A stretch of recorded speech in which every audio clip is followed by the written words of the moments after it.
Alors, pour commencer notre recette aujourd'hui, on va mettre une poêle à chauffer avec de l'huile d'olive. Et en fait, on va faire revenir chaque ingrédient un par un qu'on va remettre dans une autre casserole.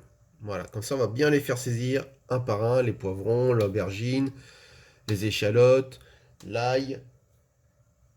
Voilà quoi. Et après, le poulet. Alors, pour commencer, on va mettre une poêle à chauffer avec un petit peu d'huile d'olive. Et on va d'abord faire revenir les échalotes.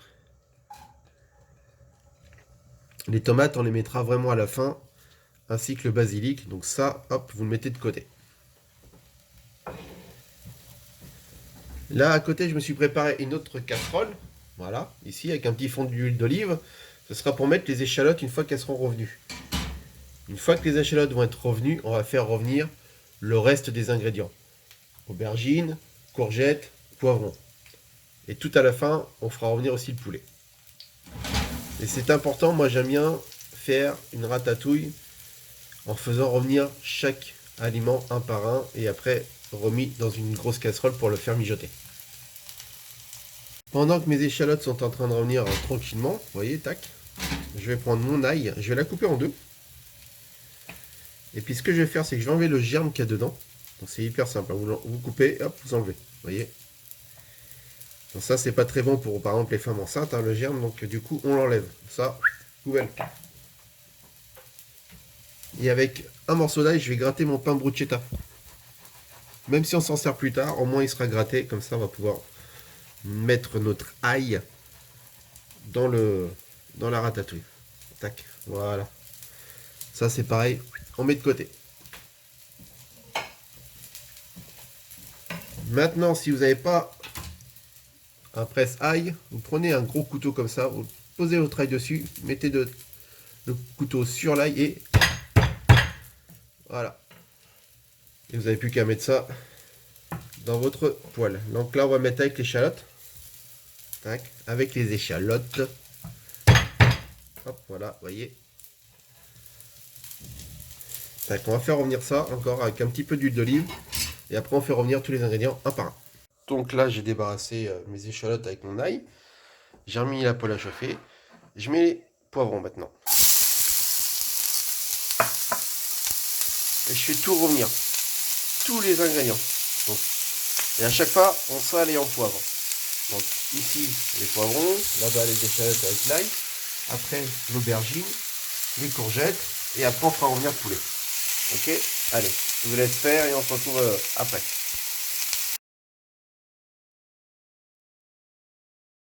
Donc là, vous avez vu, je vous ai mis une petite photo des poivrons. Maintenant, je suis en train de faire revenir les aubergines. J'ai rajouté une petite noisette de beurre. Voilà. Et puis, vous voyez, ça prend une belle petite coloration. Qu'est-ce que je fais? Hop, je mets dans l'autre casserole. Tac. Et maintenant, je rajoute encore un petit peu d'huile d'olive. C'est quand même meilleur avec de l'huile d'olive. Hein. Donc voilà, vous n'hésitez pas. Et puis, hop, on met les courgettes. Et pareil, on fait revenir. Donc ici, pendant que j'ai mes courgettes qui sont en train de revenir tranquillement, je prends mon poulet. Et je vais couper. Je vais l'émincer comme ça, vous voyez. Faire des petits morceaux comme ça là. Pas trop épais, pas trop grand, pas trop gros. Voilà, tac. Donc on prend tout le poulet. Hein. Donc, je vous mets pas de proportion aujourd'hui parce que vous faites en fonction du nombre que vous êtes. Hein. Donc là par exemple moi je fais un petit peu plus de poulet, c'est parce que bah, je vais m'en mettre de côté pour demain par exemple. Mais vous si vous êtes 4-5, hein, vous prenez bah, je pense que si vous êtes 4-5, 3 filets de poulet ça suffit. Hein. Voilà. Maintenant je débarrasse mes mes courgettes pardon, qui sont bien revenues dans mon autre casserole. Et puis là je vais remettre un petit peu d'huile d'olive et je vais faire revenir toutes mes morceaux de poulet que je vais après rajouter dans la casserole où il y a le reste. C'est parti mon kiki. Donc là mon poulet je suis en train de le faire revenir. On va lui donner une légère petite coloration comme ça là. C'est parfait. On va les retourner. On va les refaire saisir encore une petite minute. Et après on les mettra dans notre casserole qui est ici. Donc là on est nickel. Hop, on met ça dans la casserole. Dans la casserole qui est ici, il nous reste encore quelque chose à faire revenir, c'est les tomates. Donc on fait revenir les tomates. Hop, comme ça.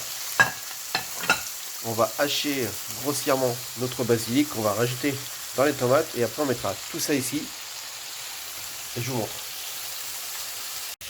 Donc voilà, ici dans ma poêle, j'ai mes tomates, mon basilic que je viens de rajouter. Sel, poivre, toujours. Ici, on a tout le reste des ingrédients. On va faire revenir ça, saisir un petit peu. Et on va mettre tout ce qui est là-dedans. Là-dedans. On va couvrir et on va laisser cuire un petit quart d'heure tranquillement, mais vraiment en cuisson toute douce.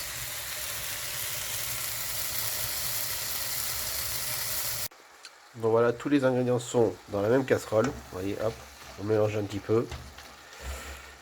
Maintenant, on va couvrir avec un couvercle. C'est plus pratique, on me dirait. On met le feu doux, donc feu moyen, enfin doux plutôt, hein, et on laisse cuire un bon petit quart d'heure. Et bien voilà, au bout d'un petit quart d'heure de cuisson, on n'est pas trop mal là. Donc ce qu'on va faire, c'est qu'on va couper le feu. Et puis si vous avez une passoire, vous mettez un cul de poule en dessous comme ça là. Mettez votre passoire, puis vous versez tout dedans. Tac. Comme ça va égoutter un petit peu. Alors surtout, vous gardez le jus, hein, c'est important. Voilà. Là, on va juste égoutter pour pouvoir récupérer le poulet tranquillement, le mettre un petit peu de côté et laisser refroidir tranquillement la ratatouille pour après la mettre sur la tartine.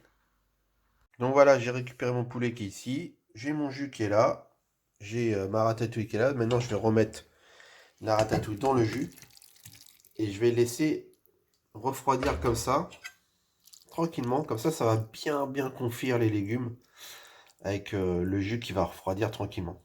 Et une fois que tout ça sera froid, on montera notre tartine. Et bien voilà, tout a légèrement refroidi, c'est nickel, on a notre ratatouille. Alors moi j'adore la ratatouille froide comme ça quand elle a bien confit, c'est vraiment top. On a notre poulet, on récupère notre pain bruschetta, donc vous pouvez faire ça avec du pain de campagne, il n'y a pas de souci. Moi je vais la couper en deux, parce que c'est quand même très grande, hein, vous voyez. Voilà. Maintenant, on va récupérer la ratatouille. On va prendre une cuillère. Donc si vous avez du pesto, hein, vous en mettez en dessous là, hein, c'est parfait. Hein. Donc pas qu'il y a de l'ail déjà là, on a gratté à l'ail tout à l'heure. Hop, regardez. Franchement, c'est pas beau ça. Hop, on met dessus. Alors moi j'ai fait avec du poulet, mais vous pouvez faire aussi avec du saumon fumé. Vous pouvez faire avec du jambon. Voilà, on fait avec ce qu'on a en ce moment. Hein. On s'occupe, on fait comme on peut. Tac, voilà. Maintenant, on va prendre les morceaux de poulet qu'on va mettre dessus. Tac, voilà. Donc ce qui est bien, c'est d'avoir cuit le poulet avec les légumes. Ça a imbibé le poulet de légumes, donc c'est-à-dire qu'il n'est pas trop sec en fait. Il reste tendre. Et voilà. Et maintenant, on prend. Donc moi, c'est du brie. Vous pouvez mettre du chèvre aussi si vous préférez. Vous pouvez mettre du comté. Vous pouvez vraiment mettre ce que vous voulez. Hein. Ça, c'est vraiment une tartine. Voilà, tartine royale. Et puis là, vous préchauffez votre four, mettez ça au four, vous laissez gratiner tranquillement et vous mangez ça avec une bonne salade et vous vous régalez. Et voilà les copains, 5 minutes au four à gratiner. Si vous avez une salamande, c'est aussi nickel. Hein, regardez. Voilà, vous n'avez plus qu'à vous régaler. N'hésitez pas à m'envoyer des petites photos. Et puis, on se revoit bientôt pour d'autres recettes. Allez, je vous embrasse et prenez soin de vous.